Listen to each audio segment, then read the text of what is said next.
For context, there's one thing you should know about me before I tell this story. I'm hard of hearing. It's something I've lived with long enough that I don't usually think about it, but sometimes, late at night, I wonder if that's exactly why I didn't realize what was happening until it was already too late. This happened about a year ago, not long after the holidays ended. Life had finally slowed down after all the family gatherings and travel.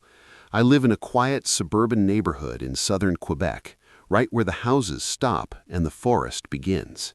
It's the kind of place where everyone recognizes each other's faces, where things feel safe, or at least they did. During winter, I make it a habit to walk my dog in those woods. His name is Monty, a powerful mix of Rottweiler and Husky, and he loves the cold more than I ever could. I like to think he makes me feel safer out there. That afternoon was cold, even for February. Snow had fallen overnight, covering the trails in a clean, untouched layer that muted every sound. After a late lunch, I decided to take Monty out to burn off some energy. The moment we turned toward the forest entrance, he lost his mind, pulling, whining, practically vibrating with excitement like he always did. Once we were inside the trees, I unclipped his leash and let him run. I noticed signs that others had been there earlier, boot prints, yellowed snow, but by that time of day, most people were already home. The sun dipped early in winter, and I didn't expect to see anyone else. About half an hour in, we reached a fork in the trail. One path was clearly used. The other looked untouched, smooth snow, no tracks. I hesitated, then felt that familiar spark of curiosity. I knew these trails well, or at least I thought I did. I took the untouched path. It opened into a small clearing, and I stopped to scan the tree line with the binoculars I'd gotten for Christmas. Birds, branches, shadows, then something that didn't belong. A dull blue shape, partially hidden. When I focused, my stomach tightened. A tarp. Beneath it, what looked like a crude shelter. I didn't investigate. Something about it felt wrong, and the light was already fading. I called Monty back and turned around. That's when his behavior changed. He stopped running ahead. His ears stayed up. He sniffed constantly, tail stiff, body tense. That's when I noticed the footprints. They were large, much larger than mine. I actually turned my boots sideways in the snow to compare, just to be sure. They didn't match, and they were fresh. There were no other turns on that trail. Which meant whoever made them had been there at the same time as me. I told myself they must have passed while I was distracted with the binoculars. It was the only explanation that made sense, and I clung to it because the alternative made my chest feel tight. By then, the forest was dim, shadows stretching unnaturally between the trees. Monty stopped suddenly and started barking, deep, aggressive, aimed behind me.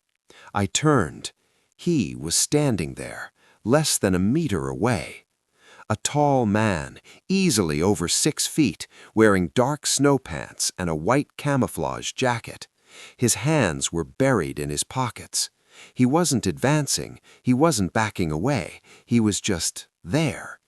His lips moved. I think he was speaking, but I couldn't hear him. I couldn't read his mouth in the fading light. English? French? I had no idea. I tried to explain that I couldn't hear well, gesturing awkwardly, pointing at my ear, glancing at the darkening sky. He didn't respond, just stood there. Eventually, I walked away. I made it home before full dark and went through my evening routine, convincing myself I was overreacting. I didn't even bring my phone on the walk, something I still regret. That night, Monty woke me up. He was licking my hand the way he does in the morning. Groggy, I checked my phone. 3 a.m.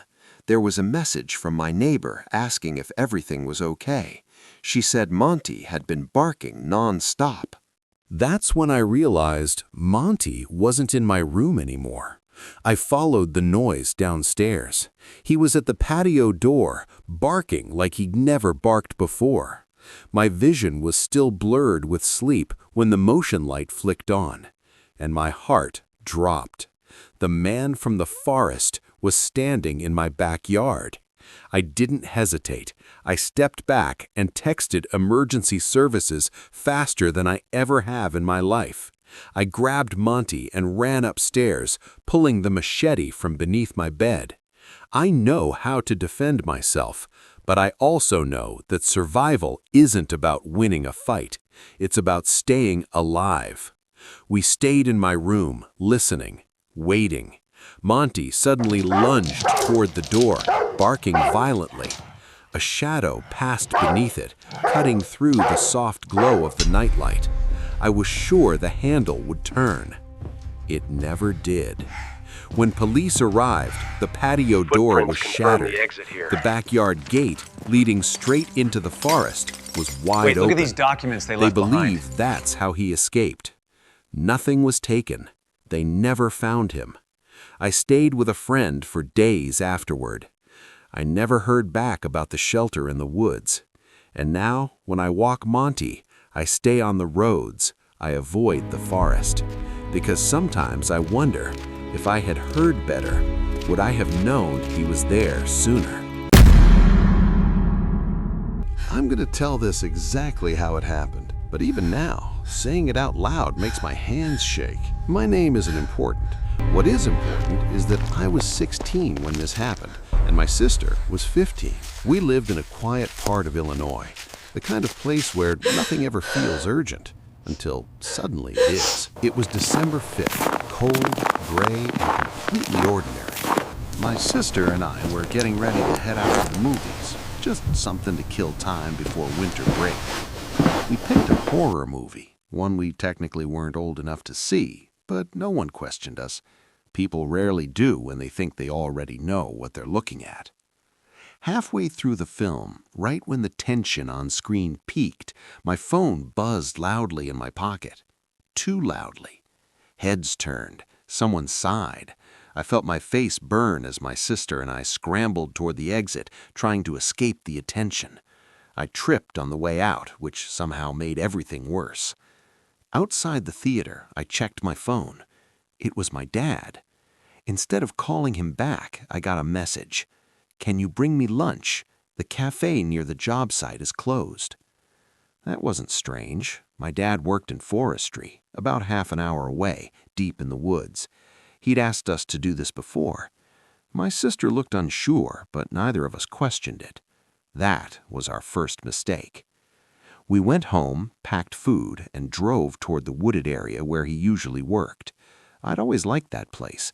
Tall trees, quiet paths, a hill leading down to a lake that reflected the sky like glass. It never felt threatening, just empty. Too empty. We parked and started walking. I tried calling my dad. No answer. I texted him instead, telling him we were there. The typing bubbles appeared almost immediately. "Go down the hill. I'll meet you by the water." The sun was already sinking, bleeding orange through the trees. Winter nights come fast, and the forest felt darker with every step. That's when my sister stopped. She pointed toward the lake. A man was sitting on the small wooden deck, his back to us, dressed in dark clothing, hood up. We assumed it was our dad. As we got closer, something felt wrong. I called his name. No reaction. The air felt heavier, too quiet. Even the wind seemed to pause. I reached out and pulled back the hood. It wasn't my father. The man turned slowly, smiling far too wide, waving my dad's phone in his hand like a trophy. My stomach dropped so hard it felt like I might pass out. Before I could say anything, he grabbed my sister's arm. She screamed. Adrenaline took over. I yanked her free and we ran. Branches whipped at our faces. Footsteps thundered behind us, fast, heavy, getting closer. I didn't look back. I was terrified of what I might see. We barely made it to the car. I slammed the door, locked it, and threw the car into reverse as the man rushed toward my window. He vanished from sight just as we sped away. When we got home, our parents were there. Our dad looked confused, then furious when we told him everything. His phone had been stolen earlier that day at work. Whoever took it had used it to lure us out there. The police recovered the phone at the lake, exactly where the man had been sitting. They said there wasn't much else they could do. I wanted to believe that was the end. It wasn't. Around 1 a.m., my phone buzzed again. Unknown number. I like how your house is lit only by your TV. My blood went cold. I muted the TV. That's when I heard something outside my window. Slow, deliberate. I peeked through the blinds. He was there, smiling, holding a gun. The glass exploded inward. I screamed as my parents and sister rushed in. Another crash echoed from downstairs, the kitchen this time. We locked ourselves in a bedroom as my sister called the police. My mom held us so tightly it hurt. When officers arrived, the man was gone. But they found something else. A small tracking tag hidden on my car. That's how he followed us. Months have passed. They never found him. He never came back. But I still think about it. About how easily we trusted a message. About how close we came to never making it home. And about how some people don't need to break in. Sometimes they just wait for you to invite them. This happened back in 2021, during a time when everything already felt wrong in the world. If I had to describe that day in one word, it would be chaotic. I'd been working from home because of COVID, stuck in one endless virtual meeting after another. I was supposed to head upstate to my parents' house to meet extended family, but a Zoom call that should have ended hours earlier dragged on and on.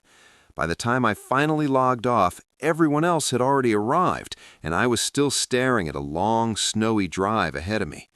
Before leaving, I poured myself 2 large coffees. Something told me I'd need them. The moment I opened my front door, I realized I was already in trouble.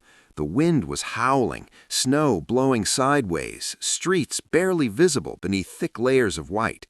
At least 2 feet had already piled up, and it was still coming down hard. My car, a beat-up old Hyundai, was the last vehicle you'd want to take out in a storm like that. No traction control, no ABS, nothing comforting. Still, once I hit the highway, I drove faster than I should have. I just wanted to get there. I finally pulled into my parents' driveway around 9 p.m. Dinner had started, drinks were poured, gifts exchanged. I lost track of time, laughing and catching up with relatives I hadn't seen in years. By the time I realized I still had to drive home, it was past midnight. Outside, the snowfall had doubled. I won't pretend I was making smart choices. I was tired, buzzed, and focused on getting back to my own bed. The roads were empty, too empty, and when I hit one long stretch of road, I pushed the speed up to 40. That's when the car slid. At first, I tried to stay calm. I'd skidded before. I steered into it, downshifted, did everything I was supposed to do. But the road curved sharply ahead, and my car just didn't respond. It left the road completely. The impact was violent. Metal screamed. The airbag exploded in my face. When everything stopped moving, I just sat there, stunned, listening to the ticking engine and my own heartbeat pounding in my ears. I was incredibly lucky. I wasn't badly hurt. My car, however, was finished, nose buried deep into a snowbank against a tree. I called roadside assistance. They said help was coming, but with the weather, it could be close to 40 minutes. 40 minutes alone. No houses, no traffic, just forest on both sides and wind tearing through the trees. I also called my parents. My dad said he'd drive over to wait with me. While I sat there, something cut through the sound of the storm. Footsteps, crunching snow. They were faint but unmistakable. I stepped out of the car and looked over the roof, scanning the darkness. The footsteps stopped. Instead, I heard something else. Wet, dragging sounds, like something being pulled through slush. Near the tree line, I thought I saw movement. I called out. No response. Every instinct screamed at me to get back inside the car, and I did, locking the doors immediately. Less than a minute later, the footsteps returned. Then something struck the passenger side window, hard. I couldn't see anything through the snow-coated glass. Against my better judgment, I stepped out again. That's when I noticed the boot prints. They circled my car perfectly and leading away from the passenger door straight into the woods. There were dark spots in the snow. Blood. My stomach twisted. I grabbed my handgun from the glove compartment and followed the trail, heart pounding so hard it felt like it might give me away. The deeper I went, the more blood there was. Then my flashlight caught something in the snow. A deer, or what was left of one. Its body was torn open, destroyed by something strong, and its head was gone. That was enough for me. I turned back toward my car as fast as I could. When I opened the driver's door, I nearly threw up. The deer's severed head was sitting in my seat, placed there, facing forward. I ran. I didn't even know where. I just ran down the road until headlights appeared through the snow. I waved my arms, shouting, gun still in my hand. It was my dad. He didn't believe me at first, not until we went back together. The footprints were still there. The deer head was gone. Only blood remained on the seat. The deer's body was gone too, just drag marks disappearing into the forest. The tow truck eventually arrived and took the car away. My dad asked if I wanted to call the police. I didn't. I was exhausted, shaken, empty. To this day, I don't know who or what was out there that night. Maybe it was a sick joke, or maybe I left before things could get much worse.